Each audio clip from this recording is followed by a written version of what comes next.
Hi there. So today I'm going to be talking about the Nux vomica phenotype.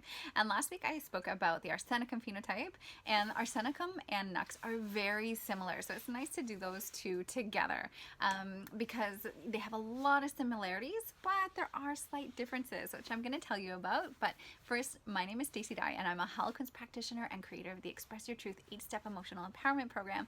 And I am doing a series on Heilkunst phenotypes. So if you want to know what phenotypes are before you start this video, you can check that out here. I'll leave the description, the link in the description box below. And so, like I said, Nux and arsenicum are very similar. And so if you want to check out my arsenicum video, you can do that here too. And they're both very fastidious. So they like things just so. But with arsenicum, it's more about controlling anxiety, and Nux is more about being things running well. It's more about doing things in an efficient manner rather than controlling anxiety. So the main difference I find between the arsenicum and the Nux is arsenicum is more anxious, more worried. They're a worrier, whereas Nux is more impatient. And before I started Heilkunst treatment myself, I was in a complete Nux state. So I know Nux very well. I also know arsenicum. Well, I know all of them very well because I have experienced all of them. But yeah, Nux, I was in a Nux state to the point of it actually being embarrassing. But so with the Nux, like I said, they like things just so. And I had also talked about how, you know, each phenotype will have keynotes that sort of point you in the direction of what state a person's in.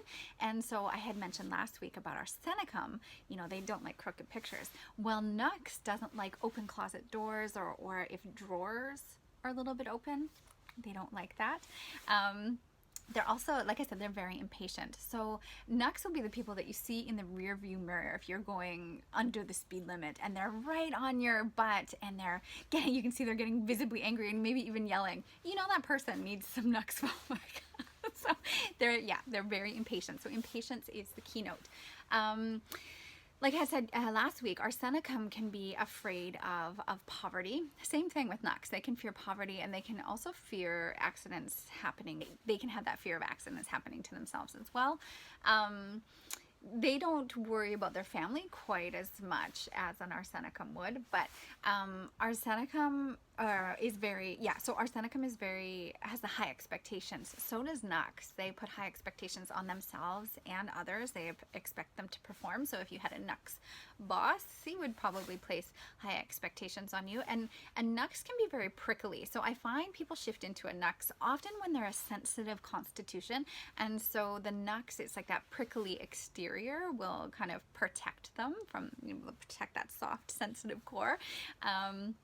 And so with Nux, you never know what you're going to get. So they can be very loving and very generous and caring, and then they can switch and lose their temper very quickly, get very impatient.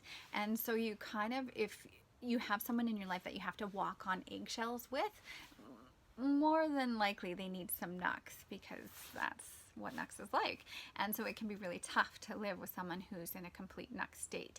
And so they don't, another thing about Nux is they don't like long lineups. So they get, like I said, they're very impatient, and so long lineups will drive them crazy. People, stupidity drives them crazy. So when people are not being efficient and, you know, not living up to their high expectations, or those types of things will drive them crazy.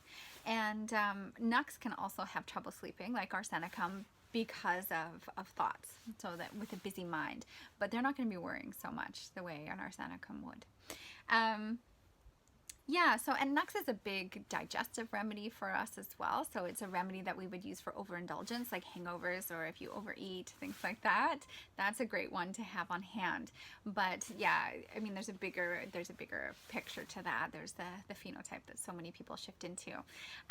So yeah, I would love to hear from you if you've had an experience with Nux, if you know a person who shifted into a Nux state, or perhaps you can relate to the Nux state.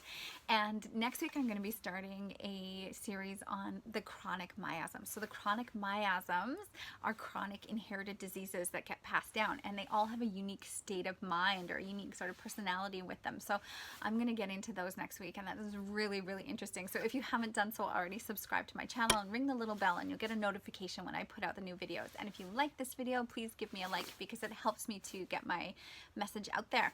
So have a great week, and I will see you next week with the chronic miasms. I'm going to start with Sora.